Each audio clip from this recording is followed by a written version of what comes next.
Well, let's take a look at lean hogs. I think that's been pretty interesting as of late. We've called it a tale of two cities. But let's first off start with December hogs. And the reason why I like that is that we've got that pennant formation. We've been talking about that. So for you young technicians out there, it's like a flag or a pennant formation where prices are kind of getting tighter and tighter, and it wants to give us an idea about breaking out. Well, it's starting to give us a little bit of a hint, right? As you would say, in other words, a little bit of a tell. We're bouncing up against that upper part or that upper line of that pennant or of that flag, and we're going to call that resistance.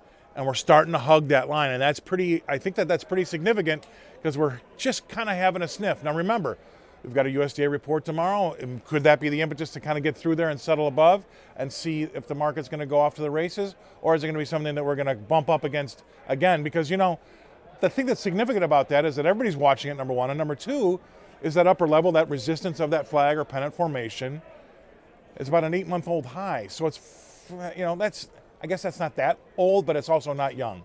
It's fairly significant that it's got some months behind it as a high, and it's also kind of it's a downward trending trend line, which is also something to keep an eye on. So you might get happy about breaking through it, but in the scheme of things, we're not really much better off than we were. So just always keep that in mind.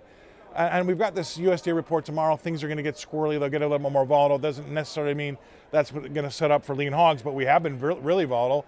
We limit up a few days ago. But that's what I want to kind of highlight here is the fact that we've got a pennant formation that technicians love to watch that. We're bumping up against that resistance line, which is an 8-month-old resistance line. And we've got some fundamental news that could come out tomorrow about the row crops that could ultimately affect the proteins, and that's something else that we're going to have to watch. So just be careful, know what you're doing before you do it, but for you young traders out there, those are the types of things that older traders like us kind of look at going into reports like we've got tomorrow.